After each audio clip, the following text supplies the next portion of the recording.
Olha, você está com a mão aí mal acomodado. Por que você não põe a mão em cima aqui? Esse aqui é o grampo, né? Você já percebeu, né? É? Esse aqui é o grampo. É o grampo. Esse é o tal do grampo. Por que você está com esse negócio na mão? Eu tô com na mão, só vou É? vou colocá-lo aqui. É um jeito muito inteligente. Quer dizer, sem caráter. Quer dizer, eu estou dizendo isso aqui, de repente se a filha dele vai saber que eu estou dizendo isso. Quem sou eu para julgar a turma? Não, o senhor em primeiro lugar era mais velho. Você está indagando, eu estou dando opinião pessoal. Tem todo o minha. direito. Pois é. Eu quero, é isso mesmo. É. Vê se dá tudo Você certo. aproveita depois, né? Você faz Claro. uma condensação disso, né? Seu Chico, tudo que o senhor diz é precioso aqui.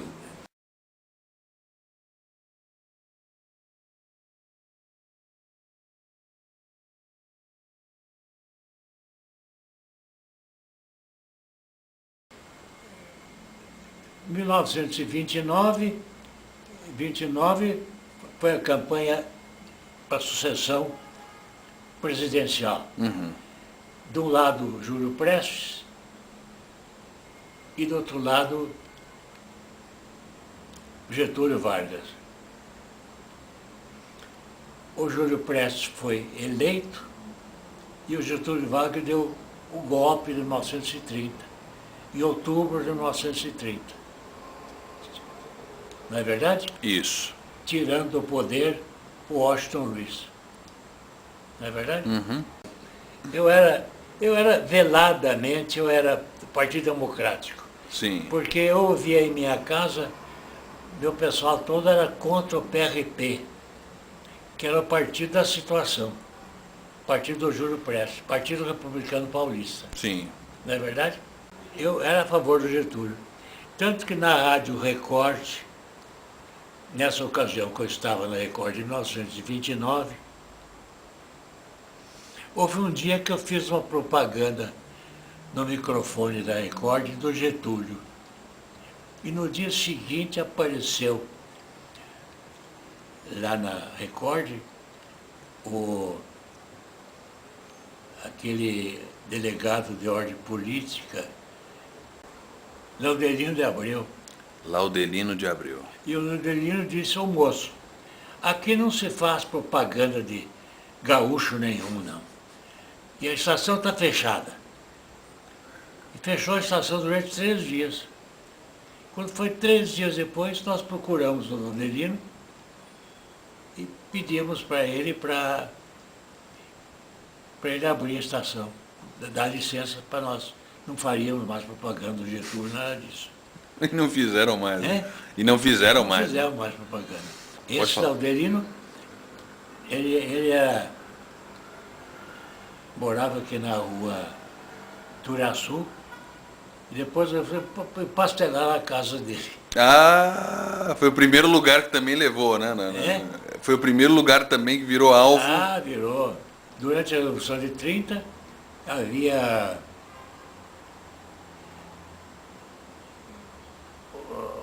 os prós e contras da Revolução, etc. E a Revolução terminou no dia 24 de outubro, sendo que 3 dias antes de terminar a Revolução, houve uma chamada do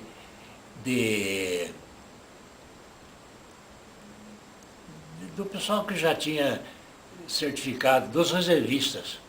Sim. E eu já era reservista, porque eu frequentei o tiro da Faculdade de Direito, que chamava-se Escola de Instrução Militar 52.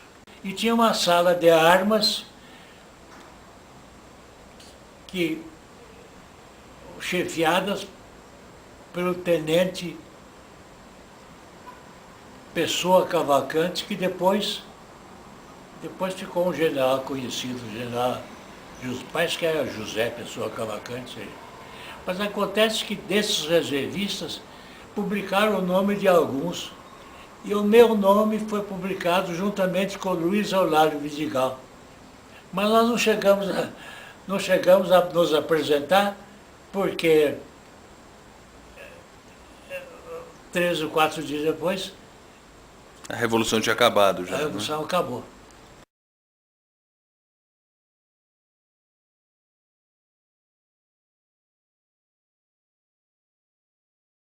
Quando o João Alberto Lins Vasconcelos, Barros. Lins de Barros, foi interventor, o pessoal da Faculdade de Direito combateu muito o João Alberto, E né? com razão, né? Com razão. E com razão. É. Porque o Morato... Até houve um desafio qualquer e ele disse que esperava, se os estudantes fossem procurar, etc., encontrar ele na retranca de uma metralhadora. E justamente aquela parte da faculdade que era privada da faculdade, eles passaram a chamar Sala da Retranca. Sala da Retranca. E depois, passado 2 anos mais ou menos, houve a Revolução de 32, que nada mais foi do que uma revanche dos paulistas. Compreendeu?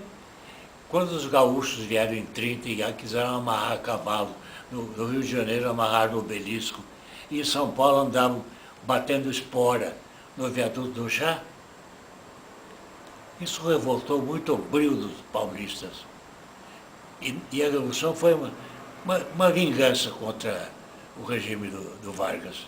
É verdade. É verdade. Esse negócio de Constituição, não sei o quê, isso tudo é coisa. No fim foi revanche.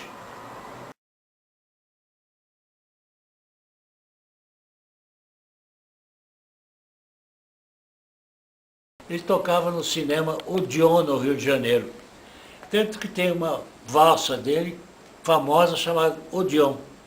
E tanto eu admirei o Ernesto Nazaré, que eu tenho uma rua aqui em São Paulo com o nome dele, que fui eu que dei quando era vereador. E acontece que ele foi levado em casa do meu avô por um poeta que era amigo de casa, chamado Laurindo de Brito. Um poeta Menor. não era grande coisa. Mas o Ernesto Nazaré, eu contei um detalhe sobre a vida dele. Porque quando ele morreu, o Jornal do Rio de Janeiro publicou uma notícia sobre a morte dele. E disse, morreu ontem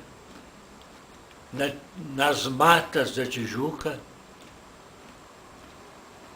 o nosso compositor Ernesto Nazaré, cognominado Chopin brasileiro. Foi título dado pelo Mário de Andrade. E nada mais bonito do que um compositor como ele a encontrar a morte sob as cachoeiras, ouvindo o barulho das águas das cachoeiras da Tijuca. E quando foi 3 ou 4 dias depois, o jornal que tinha publicado essa nota fez uma retificação. Ele não foi encontrado morto numa cachoeira da Tijuca, mas sim numa cocheira da Tijuca. Uma cocheira de porcos, etc. E ele morto. Morto, compreendeu? Certo. Quer dizer, um fato interessante.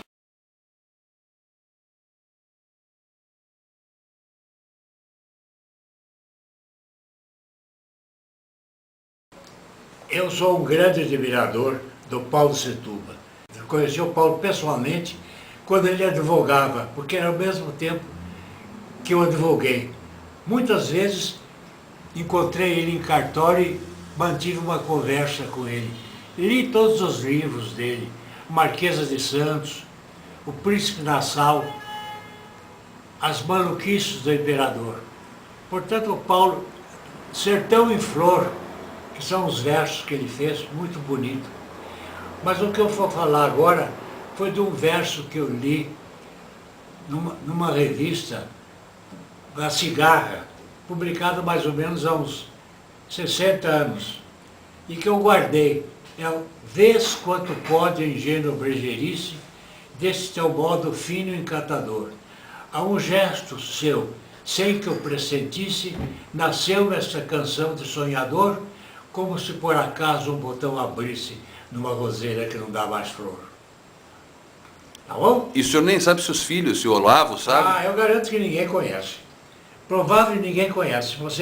Se você levar isso para o Olavo Setúbal, ou talvez para o Roberto, que é o diretor hoje do Itaú, eles vão estranhar. Vamos ver se o Fernando conhece, né? O Fernando agora que biografou, o Fernando Jorge. Não deve conhecer. Porque... Pode falar com o Fernando Jorge. Vou falar com ele. Você disse que ele escreveu um amigo meu, Chico Assunção Ladeira. Vou falar.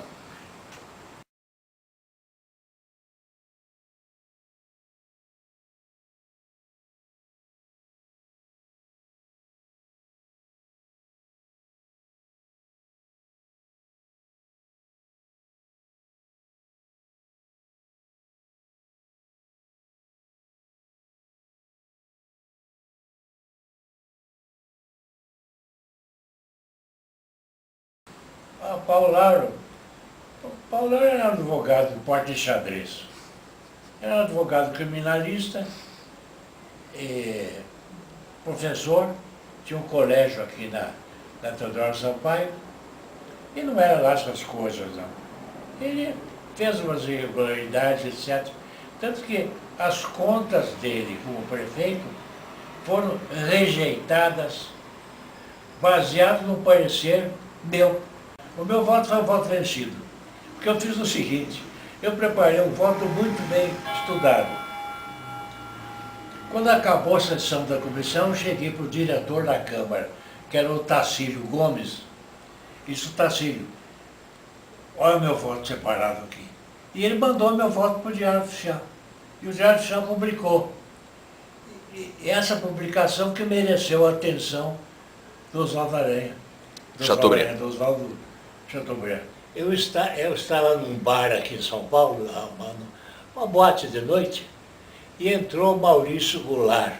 Entrou Maurício e um senhor. E eu convidei eles para sentar na minha mesa. Então eu estava sozinho tomando uísque.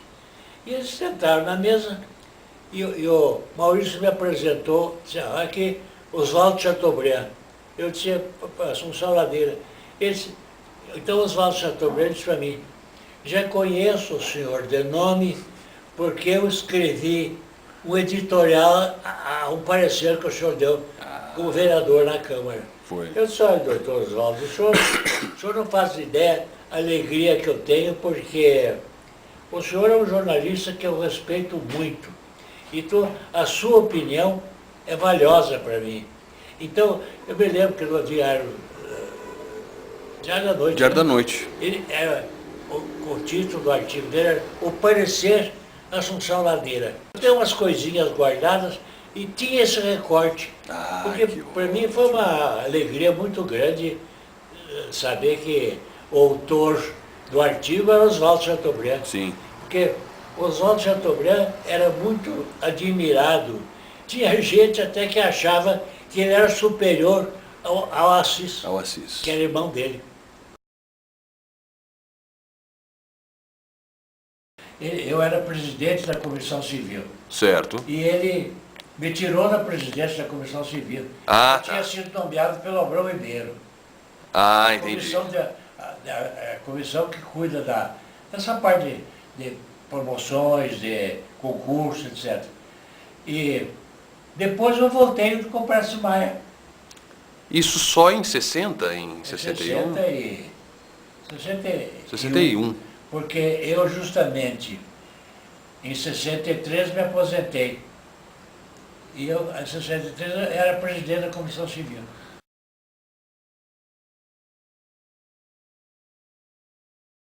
Não era na Praça João de Prado ainda, era...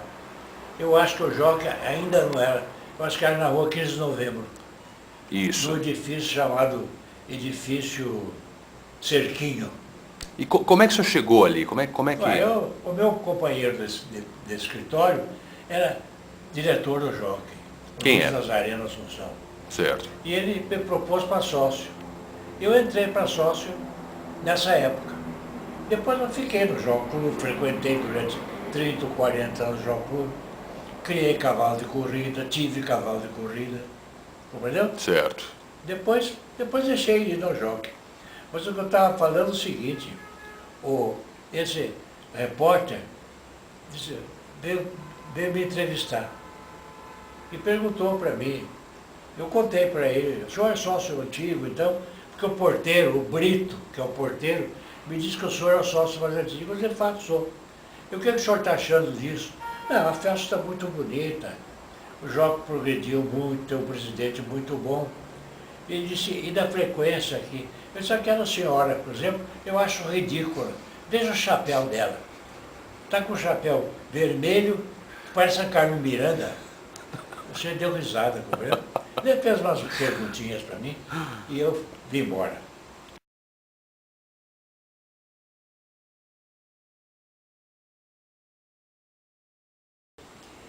Quando o Jânio foi candidato a prefeito, eu fiquei do lado do Francisco Antônio Cardoso, Isso foi uma questão de partido, do partido. uma questão partidária. E houve um comitê do Francisco Antônio Cardoso,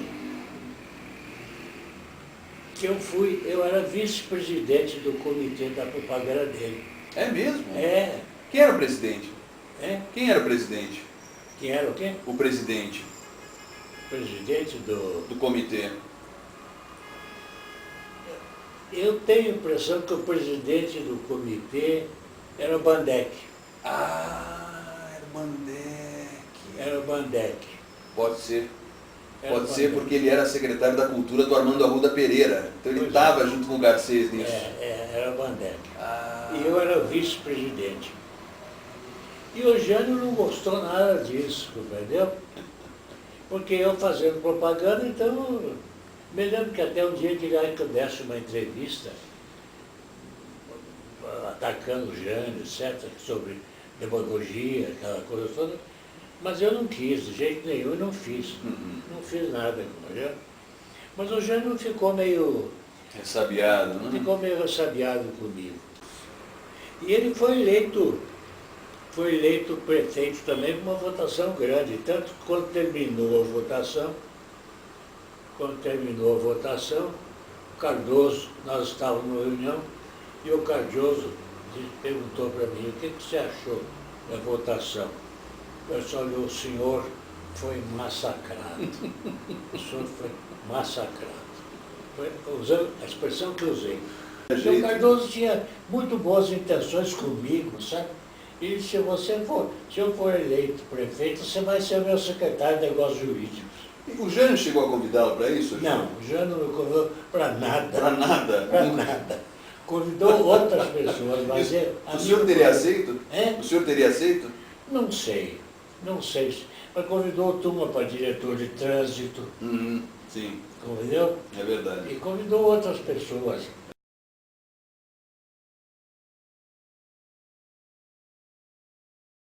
Eu perguntei para ele, você vai fazer propaganda em tal lugar? Não me lembro qual era a cidade. Eu me lembro que ele teve 905 votos na cidade. Ele disse, não, eu não vou porque eles vão comprar cédula para votar, vão mandar imprimir cédula para votar em mim.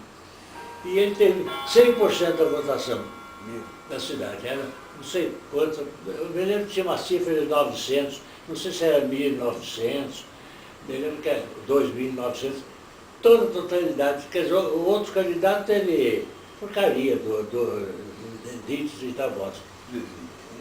Ele estava certo, então? Estava certo. Quando ele foi eleito governador. Quero lhe agradecer. Aqui não tem jantar E hoje imagina. a empregada foi embora, Imagina. as duas foram embora. Estamos aqui lambiscando, entendeu? É. E o vinho do Porto também de primeira qualidade. Tá bom. Na próxima vez nos vemos. Tá certo.